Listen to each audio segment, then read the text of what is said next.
सबसे पहले आप सभी का आपके ई शिक्षा संवाद जूम क्लासेस में स्वागत है, जिसमें हम लोग एनटीए यूजी नेट की तैयारी कर रहे हैं। और इस समय हम लोग एक ऐसा टॉपिक, एक ऐसी यूनिट पढ़ रहे हैं जो कि पेपर फर्स्ट और पेपर सेकंड दोनों में ही कॉमन वे में आपकी आती है। ठीक है, तो रिसर्च के पॉइंट ऑफ व्यू को हम लोग डिस्कस कर रहे हैं। इसके रिसर्च को हम लोग यहाँ पर डिस्कस कर रहे हैं। रिसर्च से रिलेटेड हम लोगों ने जाना था अभी कि रिसर्च क्या होता है। रिसर्च के बारे में हम लोगों ने सब की सब कंडीशंस को क्लियर किया था। 2 सेकंड, चलिए, तो हम लोग यहाँ पर डिस्कस कर रहे हैं रिसर्च के बारे में। रिसर्च एक बहुत महत्वपूर्ण पॉइंट होता है जिसमें हम लोग जो है किसी एक समस्या को लेकर उससे संबंधित जितनी भी उन समस्या को हल करने के लिए हम लोग अनेक प्रकार की चीजों का प्रयोग करते हैं।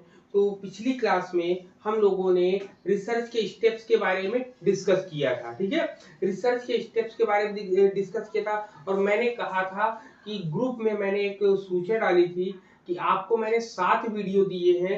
उन 7 वीडियो के माध्यम से आपको जितना भी पढ़ाया है आप उसका रिवीजन करके आइएगा और आपसे हम बात करेंगे उन टॉपिक पर कि आपने उन 7 वीडियो को देखा तो उसमें से जो भी समस्या है आपको वो आप हमसे पूछें। यदि नहीं समस्या है तो फिर हम आपसे पूछेंगे। ठीक है, पहले आपकी बारी है, पहले आप लोग पूछो क्या पॉइंट नहीं समझ में आया आप सभी को बताएं। सभी लोग बताइए, बताइए। सर अभी मेरा पूरा कंप्लीट नहीं हुआ है। अच्छा, जिसको जो पॉइंट ना समझ में आया हो वो आज पूछ सकता है ना, पूछ लीजिए आप लोग। क्या आप लोग को नहीं समझ में आया, क्या चीज पूछ रहे हैं आपको बताइए। सभी सब कुछ आता है, किसी को भी कोई प्रॉब्लम नहीं है। नहीं सर, मेरी समझ में नहीं आया जो आपने समझाए थे ना कल, जो क्लास डाली थी आपने, जो वैज्ञानिक अनुसंधान के प्रारूप के बाद जो पढ़ाया था ना आपने टॉपिक, पुनरावृत्ति वाला और उसमें शुद्धता रिसर्च स्टेप्स हमने बताए थे, उस रिसर्च स्टेप को मैंने वहां पे डिस्कस किया था। और किसी कोई प्रॉब्लम हो बताइए। श्वेता जी, आपको क्या यही प्रॉब्लम है? चलो ठीक है, आपका आ गया, श्वेता जी का आ गया स्टेप्स, स्टेप्स आ गया। और बताइए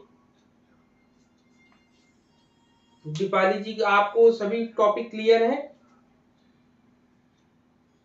सर क्लियर तो है सर, बाकी आप सबको समझाएंगे सर तो दोबारा रिवीजन हो जाएगा। अच्छा अच्छा, सर बाकी और क्लियर। ओके ओके, और लोग बताओ। नेहा, शैलवी, आप लोगों ने 7 के सातों वीडियो को देखा कि नहीं देखा, पहले ये आप कंफर्म करो, क्योंकि जब 7 वीडियो देख लोगे नहीं तभी सर, आपको पता चलेगा अभी कि क्या समस्या थी क्या नहीं समस्या थी। अच्छा ठीक है, सर अभी पूरी क्लासेस नहीं देखी है। क्या हुआ? अभी पूरी क्लासेस नहीं देखी, देखोगे नहीं तो फिर कैसे अभी पता बस चलेगा? 3 क्लासेस देखी है। इसीलिए संडे था, संडे में सुबह टाइम ही मैंने 7 के सातों वीडियो डाल दिए थे। ठीक है, चलो थोड़ा सा डिस्कस कर लेते हैं। पुरानी क्लास में जो भी चीजें हम लोगों ने पढ़ी उसमें कुछ नई चीजें भी आज आपको मिलेंगी। ठीक है, सबसे पहले हम लोगों ने पिछली क्लास में जो डिस्कस किया, अभी जितनी भी क्लास हम लोग की हुई है, हम लोगों ने बात करी है कि रिसर्च क्या होता है। तो रिसर्च के बारे में हम लोगों ने जाना कि जब कभी हम पुनः किसी भी समस्या से संबंधित कोई भी खोज करते हैं, खोज नहीं करते हैं बल्कि पहले जो खोजी जा चुकी होती है उस पर हम काम करते हैं, उसमें नई चीजों को जोड़कर जब लेकर आते हैं तो उसी को हम लोग रिसर्च कहते हैं। अगर कोई आपसे कहे कि रिसर्च क्या होता है तो आप बताओगे दो या दो से अधिक चरों के बीच जो संबंध होता है उसको जानने का जो प्रयास किया जाता है उसी को हम लोग रिसर्च कहते हैं, या उसी को हम लोग अनुसंधान कार्य कहते हैं, या फिर हम उसी को अपना टॉपिक कहते हैं, या फिर हम उसी को अपना समस्या कहते हैं। अब बात आती है इसमें चर की, जो बात करी है ये चर क्या होता है। तो चर की भी बात अभी हम लोग अभी थोड़े से पॉइंट ऑफ व्यू में अभी थोड़ा सा समझने के प्रयास हम लोग करेंगे कि क्या होता है। तो रिसर्च ही होता है, लेकिन हम लोग यहाँ क्या पढ़े, एजुकेशन में है।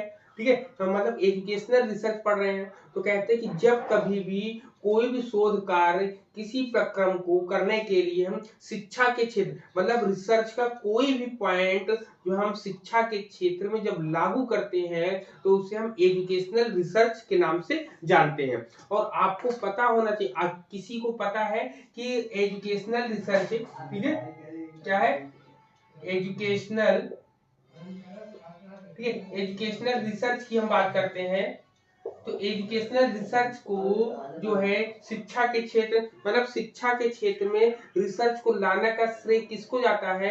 ये एजुकेशनल रिसर्च की शुरुआत जो है किसने करी थी? याद रखिए 1897 ईस्वी में एक नाम बहुत फेमस नाम आता है। क्या आपको पता है कि एजुकेशनल रिसर्च की शुरुआत किसने करी थी 1897 ईस्वी में? बताइए, पता है? जेबी वॉटसन। नोट करिएगा, ठीक है। 1897 ईस्वी में जेम राइस महोदय ने एजुकेशनल रिसर्च की शुरुआत करी थी, या कह सकते हैं शिक्षा के क्षेत्र में रिसर्च को अनुसंधान को लाने का श्रेय किसको जाता है?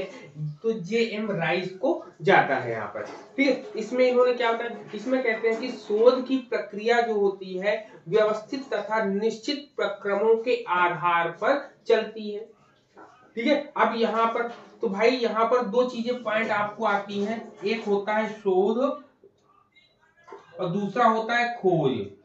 हमेशा इस पर कंफ्यूजन होता है, इसको बोलते हैं रिसर्च, इसको बोलते हैं सर्च, ठीक। दोनों में डिफरेंस क्या होता है इसको जानने का हम प्रयास कर लेंगे तो हमको पता हो जाएगा। तो रिसर्च का मतलब क्या होता है कि एक सिस्टमैटिक वे से एक मतलब एक निश्चित क्रम से निश्चित प्रक्रमों से सुव्यवस्थित कार्य हम जब कोई काम करते हैं तो उसको हम रिसर्च कहते हैं। जबकि सर्च की बात आती है तो सर्च में आविष्कार के लिए कोई भी जरूरी नहीं कि हम किस कार्य को कहां से शुरू करें, ठीक है। कोई समय निर्धारित नहीं, कोई दिन निर्धारित नहीं, कोई टूल्स निर्धारित नहीं है, तो जहां से जो मन आया वहां से काम करना शुरू कर देते हैं। तो ये आपका खोज होता है, रिसर्च होता है। रिसर्च में एक सिस्टमैटिक वे से हम काम करते हैं। कहते हैं शोध की प्रक्रिया में वैज्ञानिकता होती है। इसमें क्या होती है? वैज्ञानिकता होती है आपकी। ये क्या होती है? वैज्ञानिकता होती है। और जहां पर वैज्ञानिकता होगी वहां पर सभी चीजें आवश्यक रूप से एक सिस्टमैटिक वे से काम करना शुरू करती हैं आपकी। क्लियर है? ठीक है, क्लियर है? यहाँ पर इतने पॉइंट आपको क्लियर हुए कि बताइए सर्च और रिसर्च में दोनों में डिफरेंस आपको समझ में आ गया। फिर कहते हैं शोध की प्रक्रिया में व्यक्तिगत तथा सामूहिक दो प्रकार की चीजें होती हैं। शोध की प्रक्रिया में शोध कार्य जो होता है व्यक्तिगत भी हो सकता है और सामूहिक भी हो सकता है। कोई अगर पूछे दोनों में अंतर तो आप बता सकते हैं ना कि या ये जो है अनसिस्टमैटिक होता है, इसको कहीं से किसी भी समय हम स्टार्ट कर सकते हैं सर्च को, जबकि रिसर्च में एक सिस्टमैटिक प्रक्रिया होती है। ये जो है शोध कार्य जो है व्यक्तिगत भी कर सकते हैं आप, सामूहिक भी कर सकते हैं, दो चार लोगों के साथ मिलकर कर सकते हैं, लेकिन ठीक है, लेकिन आविष्कार जो होता है आविष्कार की प्रक्रिया व्यक्तिगत ना होकर केवल सामूहिक होती है। क्योंकि जब कभी सर्च करेंगे, सर्च करने में कई लोगों को शामिल करना होता है आपका। क्लियर है पॉइंट? यहाँ पर बताइए इतने पॉइंट क्लियर है आप सभी को?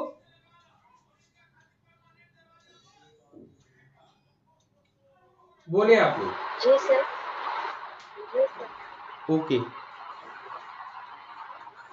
ठीक है। तो इतने पॉइंट आपको क्लियर हुए हैं तो यहाँ पर और भी चीजें आपके सामने आएंगी कि शोध के क्षेत्र में मतलब शोध के क्षेत्र में जो है शैक्षिक अनुसंधान का मुख्य लक्षण जो क्या होता है, इसमें मुख्य चीजें क्या होती है। शिक्षा के क्षेत्र में जब कभी हम अनुसंधान कार्य करते हैं हमेशा बालक केंद्रित होता है। मुख्य रूप से बालकों के व्यवहार में परिवर्तन लाकर शिक्षा के माध्यम से उनका सर्वांगीण विकास करना होता है। शोध का मुख्य उद्देश्य क्या होता है? शिक्षा के क्षेत्र में जितनी भी समस्याएं आती हैं उन समस्याओं को हल करने का एक प्रयास होता है, ठीक है। जिसको हम लोग एक पॉइंट से हम लोग समझ सकते हैं जिसका होता है आरडी, ठीक है, आरडी स्क्वायर से हम जिसको हम समझ सकते हैं आरडी स्क्वायर से।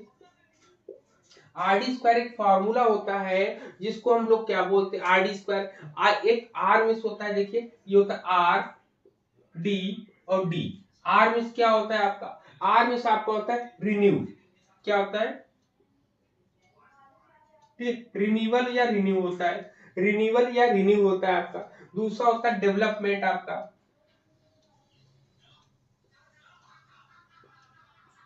दूसरा क्या होता है, डेवलपमेंट होता है। और तीसरा पॉइंट जो होता है डिस्कवर होता है, क्या होता है, डिस्कवर या डिस्कवरी, ठीक है, डिस्कवर या डिस्कवरी होता है। ये 3 पॉइंट होते हैं। इसी फॉर्मूले के आधार पे आप रिसर्च की डेफिनेशन बता सकते हैं। इसमें क्या होता है, इसमें आप इसको कहते हैं इसको नॉलेज से आप जोड़ दो, क्या कर दो, नॉलेज से। आर डी स्क्वायर में क्या होता है, तो पहले पॉइंट में जो होता है, इसको इसको हम इसके यहाँ पे लिख देते हैं। सबसे पहले आर होता है, आर में हम लिखते हैं रिन्यूअल ऑफ नॉलेज, क्या होता है, renewal of knowledge, renewal of knowledge.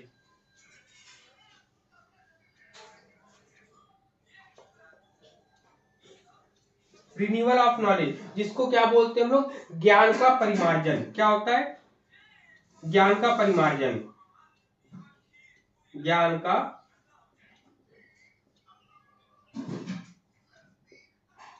परिमार्जन होता है। दूसरा डी, डी का मतलब क्या होता है, दूसरे डी का मतलब हमने बताया डेवलप, मतलब डेवलपमेंट ऑफ नॉलेज, क्या होता है, डेवलपमेंट ऑफ नॉलेज,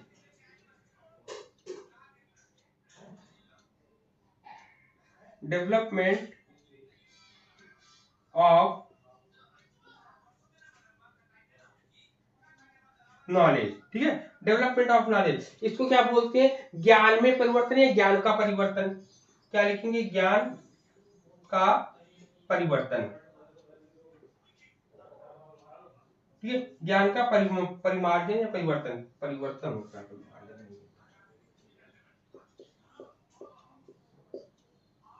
परिवर्तन होता है, परिवर्तन होता है। फिर दूसरे डी में क्या होता है, डिस्कवर होता है, ठीक है। फिर इसमें क्या होता है, डिस्कवरी ऑफ न्यू फैक्ट, क्या होता है, डिस्कवरी ऑफ, डिस्कवरी ऑफ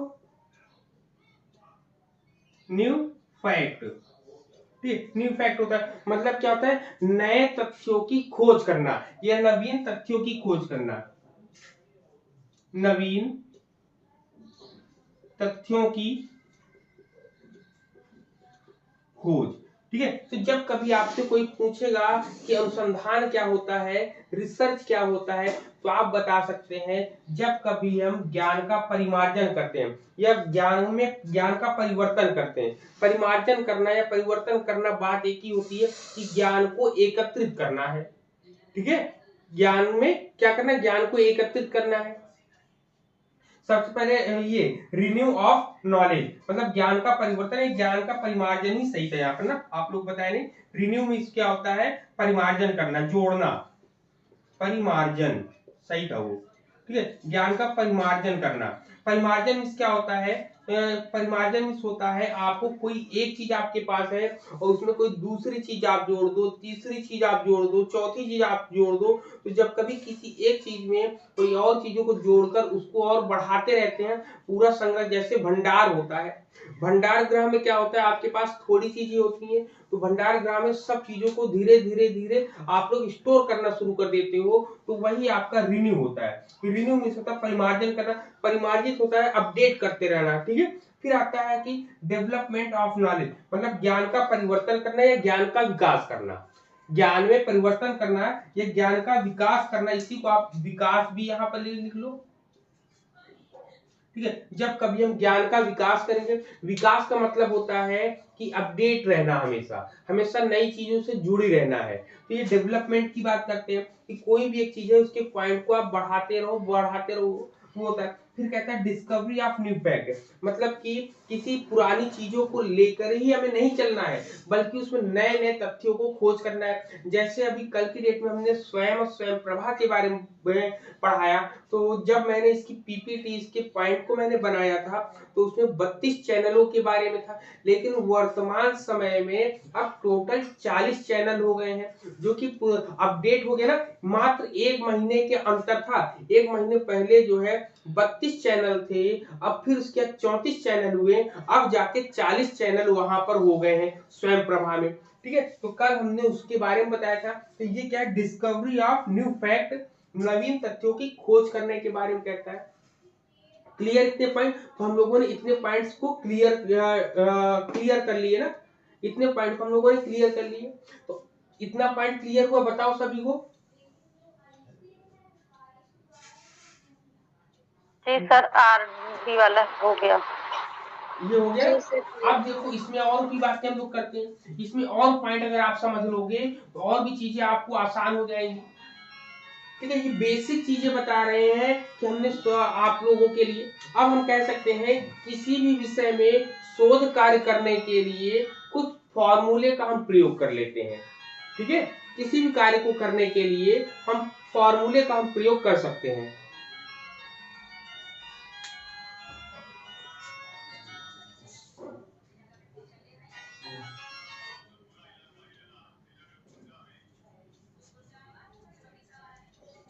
ठीक है, तो यहाँ पर किसी भी कार्य को करने के लिए कहते हैं, किसी भी विषय में शोध कार्य करने के लिए कुछ एक फॉर्मूला है, उस फॉर्मूले को अगर हम प्रयोग में लाएंगे तो निसंदेह जो है आपका रिसर्च बहुत अच्छा होगा। जिसमें आपको याद होना चाहिए, सबसे पहले क्या होती है, आवश्यकता होती है। ठीक है, आवश्यकता है आपका, इस फॉर्मूले को आप लिख लीजिएगा। आवश्यकता होगी, आवश्यकता में फिर आप क्या देखेंगे, साधन को ढूंढेंगे। क्या ढूंढेंगे, साधन को, सोर्सेस को ढूंढेंगे। जब इन दोनों को मिलने से क्या बनता है, समस्या का समाधान करना होता है। आप देखिए ये बना, इतने पॉइंट बने आपके, कट रहा है तो बता दीजिए ना। ठीक है, अब यहाँ पर इतने पॉइंट्स हो गए भाई। जब कभी भी आवश्यकता ज्यादा होगी, क्या होगी, आवश्यकता आपकी क्या होगी, ये ज्यादा का निशान है। क्या है, आवश्यकता जब कभी भी ज्यादा होगी तो क्या होगा, जब कभी भी आवश्यकता आपकी ज्यादा होगी तो यहाँ पे साधन क्या करने पड़ेंगे आपको। आवश्यकता ज्यादा होगी तो साधन आपके पास कम होंगे। क्या होंगे, साधन, साधन कम होंगे आपके। जब साधन कम होंगे तो समस्याएं भी क्या हो जाएंगी आपकी, ज्यादा पड़ जाएगी। ठीक है, ज्यादा हो जाएगी। अब इस बात को समझना है कि सबसे पहले देखिए क्या कहा इसमें, आपसे कहा है कि हमारी जो आवश्यकता है, हमारी जो नीड है, ठीक है, नीड हमें ज्यादा है। जब कभी हमें नीड ज्यादा होती है और सोर्स कम होता है हमारे पास, तो प्रॉब्लम ज्यादा होती है। क्या होती है प्रॉब्लम, याद रखिएगा, आपको याद रखना है, जब कभी आपकी नीड जो है बहुत ज्यादा होती है और रिसोर्सेस आपके पास कम होते हैं, तो प्रॉब्लम आपकी क्या होगी, ज्यादा बढ़ेगी ना। आपको नीड है बड़ी चीज की, आपको नीड क्या है, बड़ी चीज की, लेकिन आपके पास रिसोर्स नहीं है, आपके पास जानकारी है, उससे संबंधित कोई भी चीज, कम चीजें मिल रही है, तो समस्या आपकी क्या है, ऑटोमेटिक क्या हो जाएगी, समस्या, समस्या आपकी बढ़ जाएगी। तो याद रखिएगा, आपको इस सूत्र से आप ध्यान रख सकते हैं कि जब कभी आपकी आवश्यकता, आप चाहे तो लाइन लिख लीजिएगा कि जब कभी शोध कार्य में आवश्यकता ज्यादा हो और साधन कम हो तो समस्या ज्यादा होती है। लिख सकते हैं आप, इसको लिख लीजिए, जब कभी भी शोध कार्य में आवश्यकता ज्यादा हो और साधन कम हो तो समस्या ज्यादा होती है। इसी के जस्ट उल्टा आप कर दो कि जब कभी भी आपको आवश्यकता कम होती है, आवश्यकता कम हो और साधन ज्यादा हो, क्या हो, साधन ज्यादा हो आपके पास। जब कभी भी आवश्यकता कम हो और साधन ज्यादा हो तो समस्या क्या होगी, बताइए ऑटोमेटिक आप लोग, क्या हो जाएगा, सभी लोग बताइए, कोई एक लोग बताओ, सभी में लोग की बताओ, जब कभी आवश्यकता कम होगी और साधन आपके पास ज्यादा है तो समस्या क्या हो जाएगी, ज्यादा हो जाएगी या कम हो जाएगी, कम होगी, कम कम कम। कम। हाँ, सभी लोगों का यही उत्तर है, कम होंगी।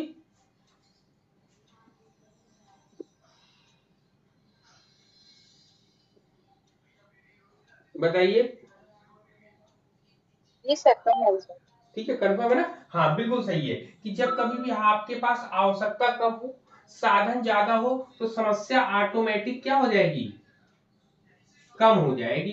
क्यों कम होगी? क्योंकि आपके पास प्रॉब्लम तो कम है, मतलब नीड जो है आपके पास कम है, लेकिन आपके पास सोर्सेज ज्यादा है। तो आप किसी एक सोर्सेज को, तो आपको समस्या का समाधान करने में आपको ज्यादा समय नहीं लगेगा। आपको क्लियर ये पॉइंट यहाँ पर इतने?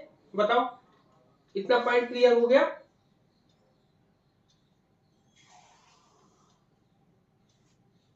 ठीक है, इतने जी पॉइंट्स सर। आपको क्लियर हुए? कोई एक लोग बोलो यस या नो। जी sir, yes sir. Okay okay, इतनी पॉइंट हम लोगों ने डिस्कस कर लिए। इसके साथ हमने बताया था कि हमारा शोध जो है सबसे अच्छा कैसे मानेगा, वर्तमान समय में इनमें क्या क्या चीजों को देखा जाता है।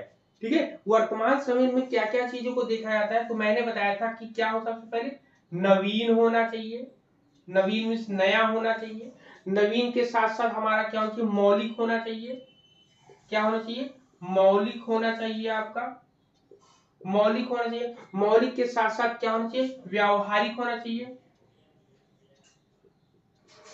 व्यावहारिक होना चाहिए। व्यावहारिक के साथ और मैंने क्या बताया था? उपयोगी होना चाहिए।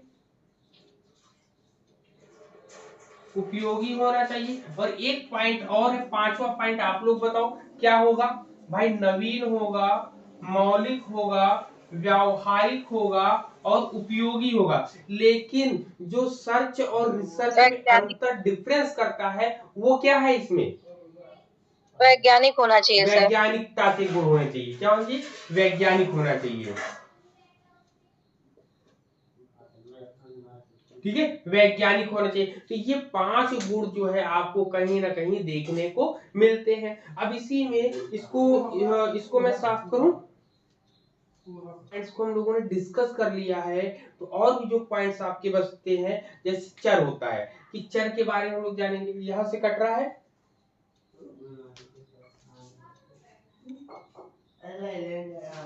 ठीक है, तो अब देखिए इसमें चर की बात करेंगे हम। सबसे पहले चर क्या होता है, चर की डेफिनेशन क्या होती है बताइए। किसी को पता हो तो आप में से कोई को, किसी को भी पता हो चर के बारे में बताइए, चर किसे कहते हैं?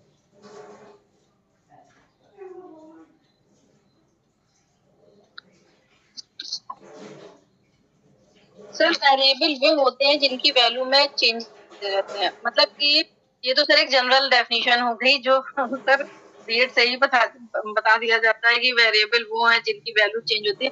बट अगर हमारे सोशल साइंस में देखें तो ऐसे वेरिएबल होते हैं जिनको मेजर कर सके सर। नहीं, वो तो वेरिएबल को मेजर कर सके आपने बताया, ठीक है। और पॉइंट बताइए, अभी और स्पष्ट करिए इसको, और लोगों को नहीं समझ में आया, और आप बताओ।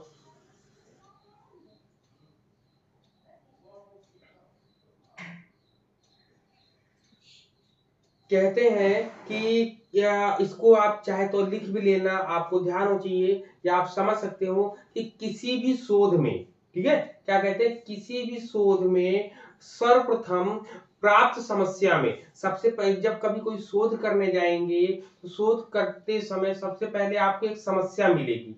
क्या मिलेगी आपको? समस्या मिलेगी। तो कहते हैं किसी भी शोध कार्य करने हम जाएंगे, सबसे पहले हमारे सामने एक समस्या आएगी।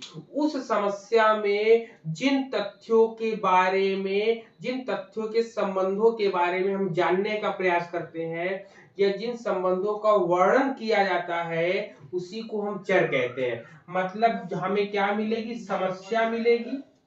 क्या मिलेगी? समस्या। अब उस समस्या में संबंध देखेंगे हम। क्या देखेंगे? संबंध देखेंगे। और उस संबंध में जो है, जो हम उस संबंधों में जो तथ्य मिलते हैं, ठीक है, तथ्यों के बीच जो संबंध होता है, उसी संबंध को हम वेरिएबल कहते हैं।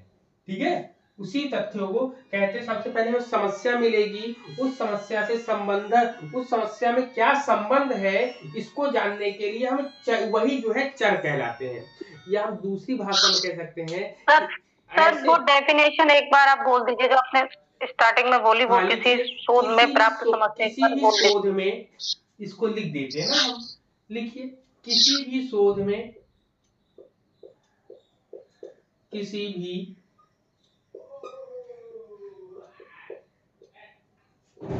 शोध में, ठीक है, किसी भी शोध में सर्वप्रथम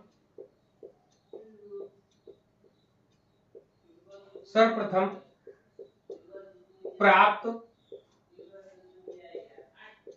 ठीक है, किसी भी शोध में सर्वप्रथम प्राप्त समस्या में जिन,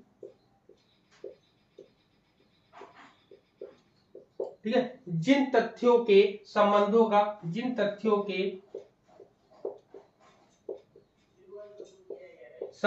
का वर्णन किया जाता है,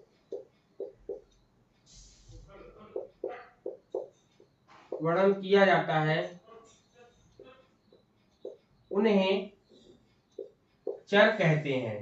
क्या कहते हैं? उन्हें चर कहते हैं, ठीक है, उन्हें हम क्या कहते हैं? वेरिएबल्स कहते हैं। अर्थात कह सकते हैं कि ऐसे तथ्य, अब तथ्यों की बात करते हैं तो उसमें कहता है कि ऐसे तथ्य जो शोध समस्या को आंतरिक तथा बाह्य किसी रूपों में प्रभावित करते हैं वे चर कहलाते हैं। ठीक है, इसको लिख लो, इसको लिख लीजिएगा तो बताइएगा। लिख लिया? जी सर। ठीक है, तो यहाँ पर इतने पॉइंट समझ में आ गया आपको कि वेरिएबल्स क्या होता है आपको। ठीक है, वेरिएबल्स के बारे में समझ में आया कि वेरिएबल्स क्या होता है आपका। अब बात आती है कि वेरिएबल मुख्य रूप से, सबसे प्रमुख रूप से दो वेरिएबल माने जाते हैं। एक इंडिपेंडेंट, दूसरा डिपेंडेंट वेरिएबल होता है। एक होता है स्वतंत्र जिसको इंडिपेंडेंट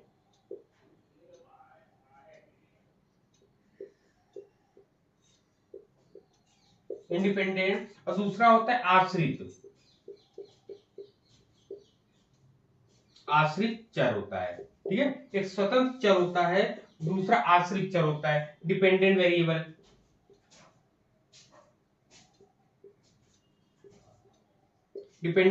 होता है। ठीक है, एक इंडिपेंडेंट, दूसरा डिपेंडेंट वेरिएबल होता है। अब इन दोनों को भी हम लोग किस तरीके से डिस्कस करेंगे, किस तरीके से बताना पाएंगे, बताइए। जब कभी भी शोध प्रक्रिया में ऐसे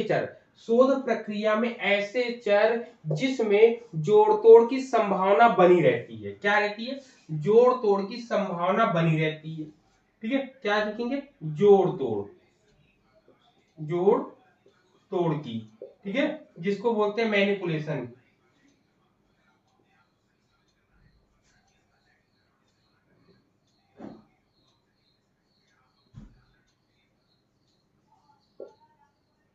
मैनिपुलेशन होता है। ठीक है, जिसमें हम क्या करते हैं, जिसमें हम जोड़ तोड़ की संभावना हमेशा बनी रहती है, जिसमें हम जोड़ तोड़ कर सकते हैं, उससे हम स्वतंत्र चर कहते हैं कि कौन सा ऐसा चर होता है जिसमें हम परिवर्तन कर सकते हैं।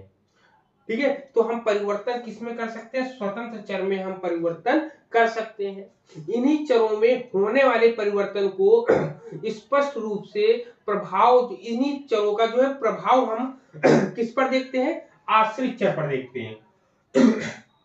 ठीक है, जो भी हम जोड़ तोड़ करेंगे, जो भी हम घटाव या बढ़ाव करेंगे, उसका सीधा प्रभाव आपको आश्रित चर पर देखने को मिलेगा। ठीक है, क्या इसकी डेफिनेशन क्या बताओगे आप कि आश्रित चर किससे कहते हैं? कहेंगे वे चर जिस पर स्वतंत्र चर के मान में कोई भी परिवर्तन करने से उसमें परिवर्तन होता है, जिसमें परिवर्तन होता है वही आपका आश्रित चर आपका कहलाता है। ठीक है, क्या कहेंगे? आश्रित चर वे चर होते हैं जो स्वतंत्र चरों के मान में परिवर्तन होने पर स्वयं ही परिवर्तित हो जाते हैं।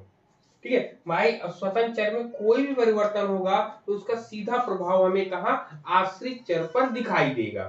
क्लियर है पॉइंट? बताओ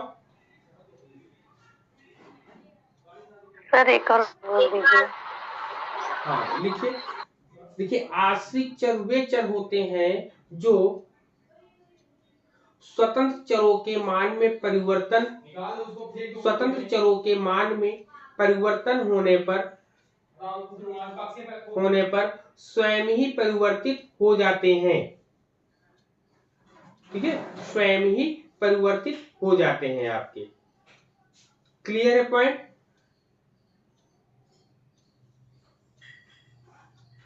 ठीक है, इतने पॉइंट हम लोगों ने डिस्कस कर लिए थे। जी सर, क्लियर है। ठीक है, और फिर इसके बाद कल हमने आपको वैज्ञानिक विधि की जब बात आई थी तो वैज्ञानिक विधि के तमाम चीजें बताई थी, वैज्ञानिक विधि के हमने सोपान बताए थे, तो उस सोपान को भी आज हम लोग यहाँ पर देख लेंगे, क्या क्या सोपान बताए गए थे आपको। फिर इसके बाद मेन जो स्टेप्स हैं उसको भी यहाँ पर हम डिस्कस करेंगे। तो ये बताइए, इतना आपका कवर हुआ कि इतने दिनों में जो भी आपने पढ़ा है उसका एक छोटा सा प्रारूप यहाँ पर आपको देखने को मिला होगा आज। ठीक है, उसका पूरा कंक्लूजन आपको हमने यहाँ पर दिया है। बाकी और भी बहुत सी चीजें थी जो उन क्लासों में बहुत ज्यादा है। ठीक है, लेकिन यहाँ पे बस छोटे से रूप में हम लोगों ने डिस्कस किया। हम लोग साइंटिफिक मेथड की बात करेंगे। सर एक बार स्वतंत्र चर के बारे में फिर से रिपीट कर दीजिए। हम लोग बात कर रहे थे साइंटिफिक मेथड के स्टेप्स के बारे में हम लोग बात करेंगे, लेकिन उससे पहले हम लोग जानेंगे कि स्वतंत्र चर क्या होता है और आश्रित चर क्या होता है। इसको एक एग्जांपल के थ्रू हम चेक कर लेंगे। क्या करेंगे? एग्जांपल के थ्रू हम चेक कर लेंगे। अब ये मान के चलो कि जैसे कोई टीचर है, वो अगर अपने बच्चे को जिस तरीके से सिखाएगा बच्चे वैसा ही सीखेंगे कि नहीं सीखेंगे? आपने देखा होगा कि जैसे कोई प्रोग्राम होता है, 26 जनवरी होती, 15 अगस्त होता है, चिल्ड्रन डे होता है, टीचर डे होता है, तो स्टेज पर परफॉर्मेंस करने के लिए बुलाया जाता है कि नहीं बुलाया जाता है? तो आपने देखा होगा कि उसमें से कुछ बच्चे जो है मिमिक्री भी करते हैं, कुछ बच्चे पढ़ाने का तरीका बताते हैं। तो वो किससे प्रभावित होते हैं, किससे सीखते हैं? अपने टीचर से। या हम कह सकते हैं एक कक्षा हो और उस कक्षा में ढेर सारे बच्चे बैठे हो, ढेर सारे इन द सेंस की जो रेशियो चलता है 30 और 1 टीचर, मतलब 30:1 चलता है, 30 बच्चों पर 1 टीचर होता है। जब वो टीचर कक्षा में जिस तरीके से पढ़ाएगा बच्चे उसी तरीके से सीखेंगे। जैसे हम आपको बता रहे हैं, जितना हम आपको बताएंगे उतना आप में परिवर्तन होगा। मतलब हम अपने में जितना परिवर्तन करेंगे उतने में आप लोग भी परिवर्तित होंगे। अगर हम अपडेट रहेंगे तो आप भी अपडेट हो जाएंगे। मतलब सीधा सीधा अगर हमारे अंदर कोई भी परिवर्तन होता है तो मेरा परिवर्तन किस पर दिखाई देगा? आप पर दिखाई देना चाहिए। ठीक है, तो जब कभी तो स्वतंत्र चर क्या होता है? स्वतंत्र चर को एक टीचर माना जाता है और आश्रित चर बच्चे होते हैं। अब यहाँ पर अधिगम की बात भी होती है। अधिगम मीन्स होता है लर्निंग का मतलब होता है कि जो डेवलपमेंट कंडीशन में, जो हमेशा बढ़ने की कंडीशन में हो। ठीक है, अधिगम का मतलब ये होता है, अब मान लो कोई भी कार्य आप बुक पढ़ रहे हो, एक बुक को आप 1 दिन पढ़ोगे, 2 दिन पढ़ोगे, 3 दिन पढ़ोगे, तो जब तक आप ये बुक पढ़ोगे तब तक आप अपडेट होते रहोगे। तो आप जो है किस पर डिपेंड हो गए? आप डिपेंडेंसी देखिए। इंडिपेंडेंट और डिपेंडेंट का मतलब दोनों अलग होता है। इंडिपेंडेंट मीन्स होता है स्वतंत्र, डिपेंडेंट मीन्स होता है किसी पर आश्रित होना। किसी पर आपको स्क्रीन शो हो रहा है, दिख रहा है सब कुछ? हो रही है। ओके, और सभी लोग भी जुड़ गए हैं?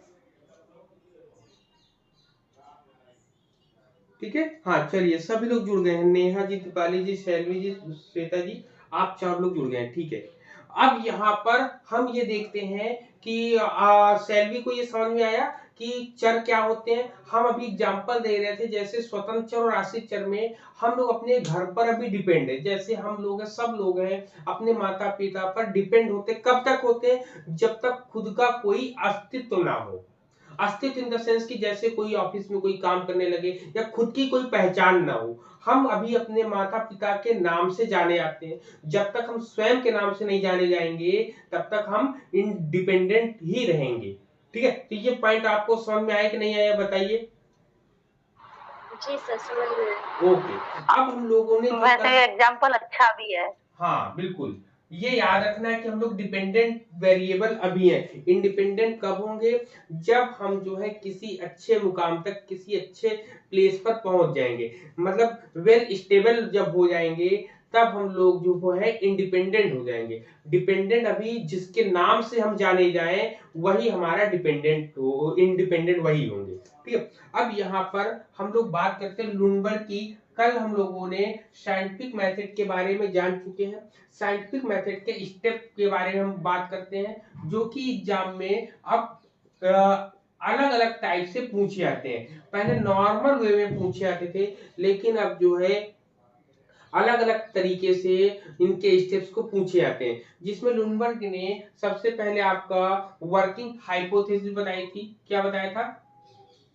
वर्किंग हाइपोथेसिस बताई थी। ठीक है, वर्किंग हाइपोथेसिस थी आपकी, वर्किंग हाइपोथेसिस थी नंबर 1 पे। नंबर 2 पे जो है आपका था, क्या था आपका? Observation and recording of data. क्या था? ऑब्जर्वेशन। ऑब्जर्वेशन एंड हाँ बोलिए, observation and recording of data. Recording of data. ठीक है, नंबर 3 पे जो आपका आता है, नंबर 3 पे आता है classification and organization of the data collection. ठीक है, क्या आता है? Classification, classification. Classification organization of हाँ बोलिए, classification and organization of the organization of the of the data collection. Collection. Data collection होता है आपका। नंबर 4 पे क्या होता है आपका? नंबर 4 पे हम जनरलाइजेशन करते हैं आपका।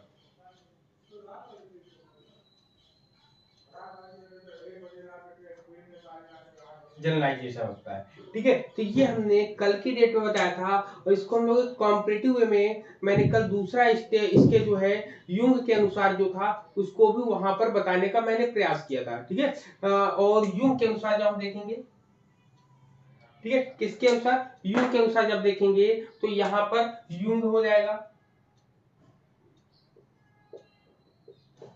ठीक, यूं के अनुसार इसमें पहले स्टेप में इन्होंने क्या कहा है? कहा है formulation of a working hypothesis, मतलब वर्किंग हाइपोथेसिस की बात करिए, वर्किंग हाइपोथेसिस की लिखा होगा आप लोगों ने वीडियो को देखकर, लेकिन मैं समझाने का प्रयास कर रहा हूं कि दोनों में डिफरेंसेस क्या है, बस इसको देखना है। नंबर 2 पर जो है आपका क्या आता है? नंबर 2 पर आता है classification of recorded data into series and sequence. मतलब यहाँ पर पूरा का पूरा यही सर वो observation number and recording data होगा, लेकिन इसमें डिफरेंस क्या होगा, ये आपका, इसको लिख लीजिए। सर दूसरे में sir observation correction and recording of data था। नहीं, सर ये दूसरे में थर्ड क्या वाला बताया था था। मैंने? हाँ, observation, collection and recording of data. ठीक है, observation, collection, and recording of data. ठीक है, observation, collection and recording of data, and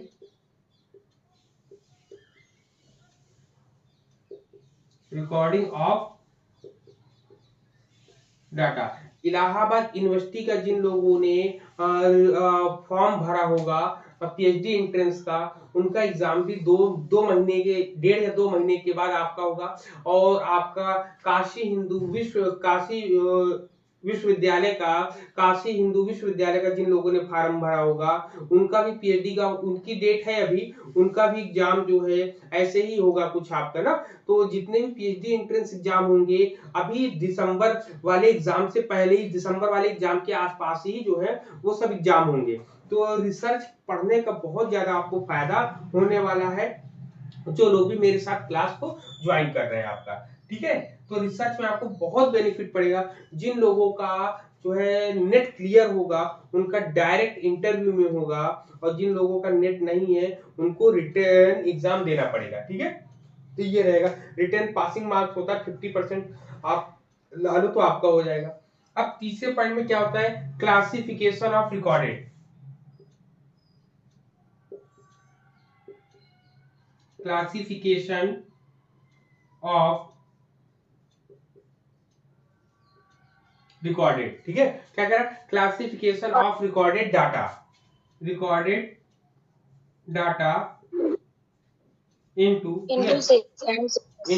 series and sequence series and series and or and या और sequence,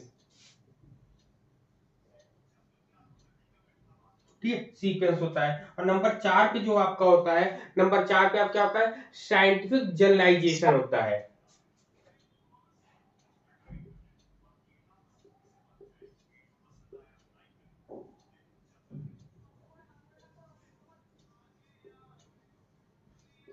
and formulation of law, ठीक है, generalization sir, and formulation of law, formulation of law, हाँ, formulation of law, law होता है। अब इन दोनों में केवल डिफरेंस क्या देखना है, डिफरेंस ये है, यहाँ पे सीरीज एंड सीक्वेंस से ही आप केवल पकड़ सकते हैं, क्योंकि दोनों में सेम सेम बताता है। Working hypothesis, formulation of working hypothesis यहाँ पर भी होती है, हाइपोथेसिस, वर्किंग हाइपोथेसिस यहाँ पर भी बनाते हैं। यहाँ पर ऑब्जर्वेशन एंड रिकॉर्डिंग करते हैं, यहाँ पे ऑब्जर्वेशन एंड रिकॉर्डिंग के साथ कलेक्शन करते हैं। कलेक्शन सेकेंड स्टेप में नहीं आता है, ये छोटा पॉइंट है, आपको ध्यान रखना पड़ेगा एग्जाम के पॉइंट ऑफ व्यू से।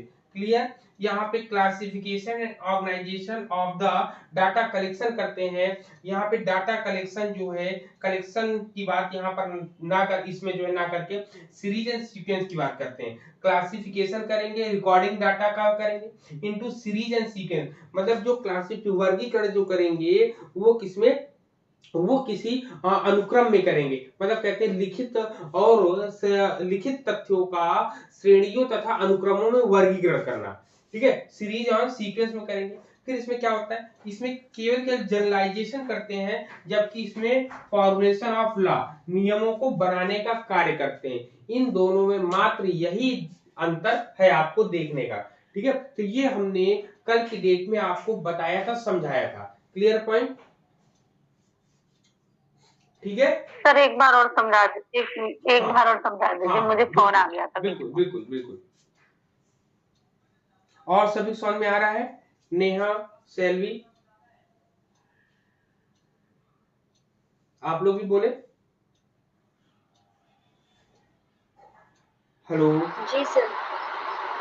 हाँ नेहा, आप बताओ इन दोनों में क्या डिफरेंसेस बताया है, श्वेता को बताओ इसमें।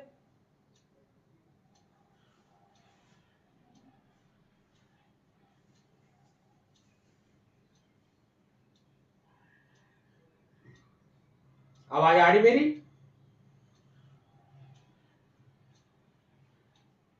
हेलो, किसी को आ रही है? अच्छा, और सभी को आ रही है?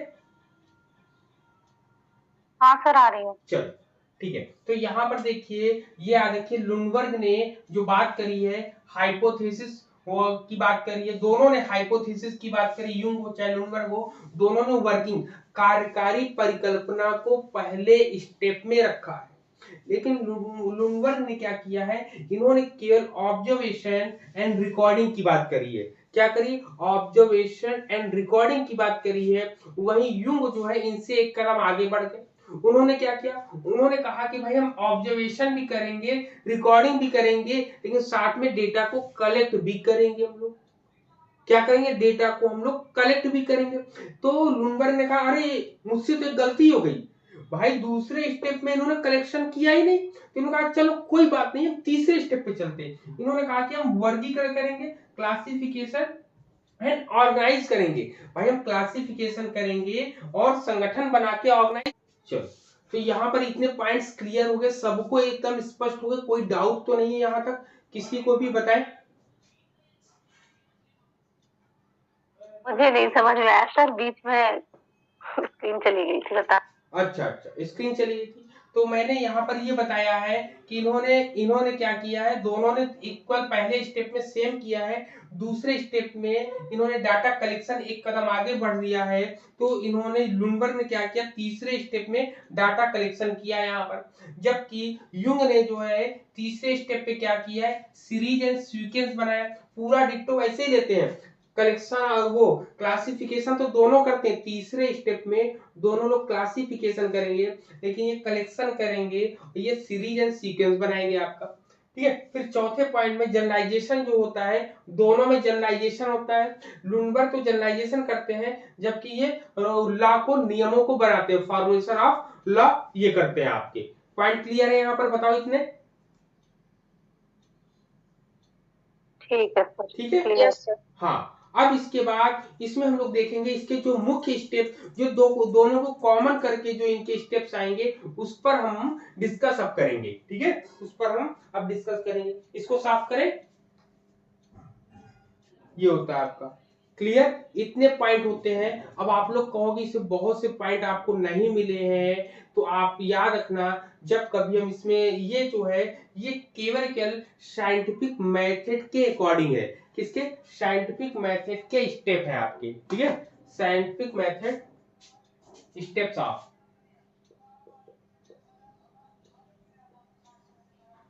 ठीक, वैज्ञानिक विधि के चरण है। इसमें हम लोग कल डिस्कस करेंगे इसके अंतर्गत कि समस्या जब कभी लेते हैं, समस्या में क्या क्या चीजें आती हैं, शोध प्रक्रिया जो होती है, आप याद रखो।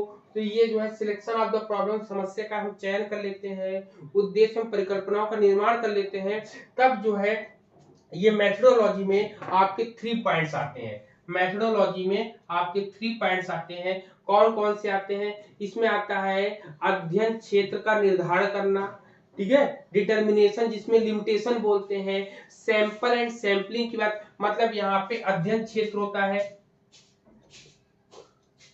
अध्ययन क्षेत्र की बात करते हैं, यहाँ पे सैंपल सैंपलिंग की बात करते हैं। यहाँ पर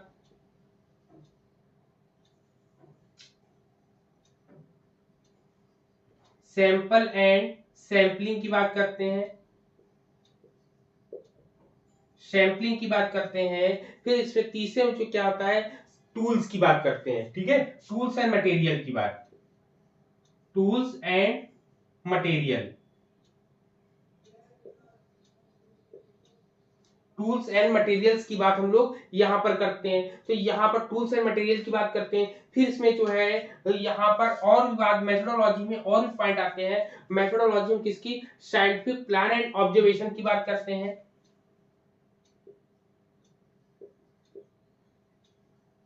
scientific plan and observation, observation की बात करते हैं हम लोग। फिर इसके बाद इसमें क्या आता है, कलेक्शन, डाटा का कलेक्शन होता है।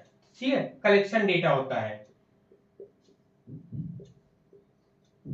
कलेक्शन डाटा होता है यहाँ पर।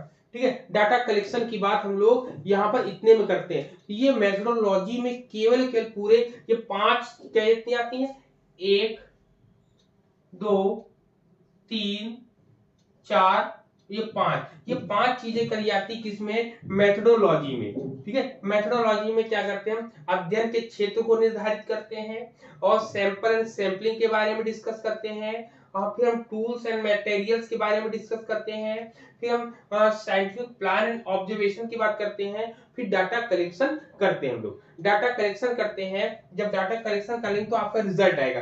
रिजल्ट में आप 2 तरीके के करेंगे, मतलब प्रदत्तों का वर्गीकरण और विश्लेषण करेंगे, और प्रदत्त एवं विश्लेषणों के परिणाम ज्ञात करेंगे। मतलब यहाँ पे क्लासिफिकेशन करेंगे, जो भी डाटा कलेक्शन होगा, डाटा कलेक्शन यहाँ पे क्लासिफिकेशन किया जाता है, क्या कहते हैं। तो इसमें अगर 2 पॉइंट बनाएंगे, प्रदत्तों का वर्गीकरण,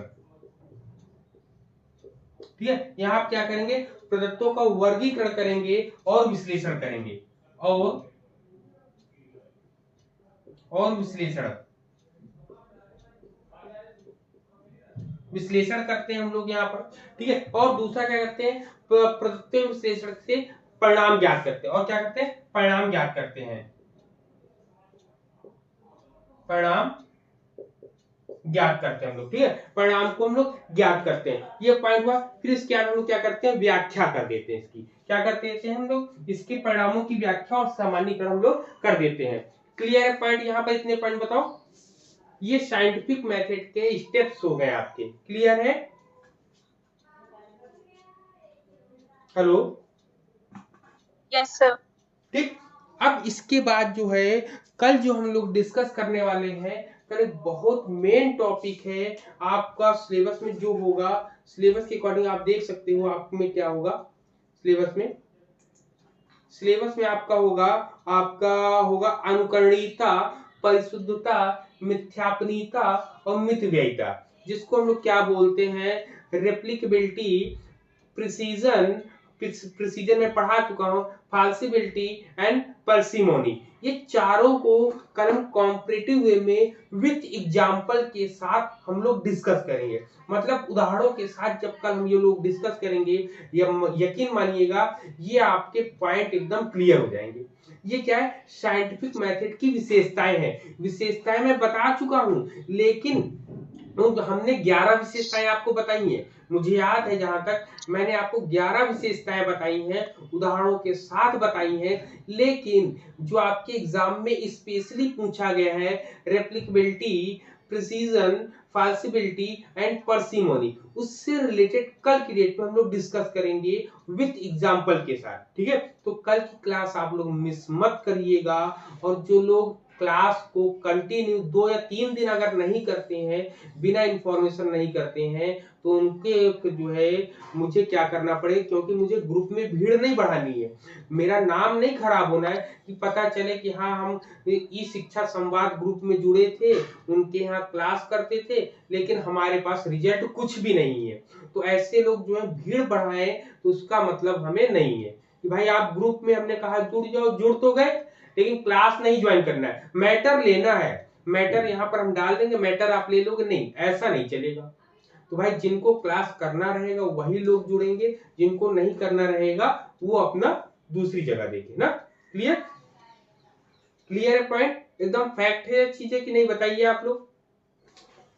जी सर क्लियर है। चलो ठीक है, चलिए ठीक है, आप लोग के लिए नहीं है, बल्कि और जो नए बच्चे जुड़े हैं वो लोग क्लास नहीं ज्वाइन करते, सोचते हैं मैटर यहाँ से अच्छा मिल जाएगा सर के पास से ना, मैटर तो नो डाउट मिलेगा, लेकिन उनको ये नहीं पता कि जब क्लास में पढ़ोगे, क्लास के दौरान ही हम लिखाते हैं, पीडीएफ इसीलिए नहीं देते हैं, पीडीएफ देने लगेंगे तो क्या करेंगे बच्चे, बाइकआउट हो जाएंगे ना।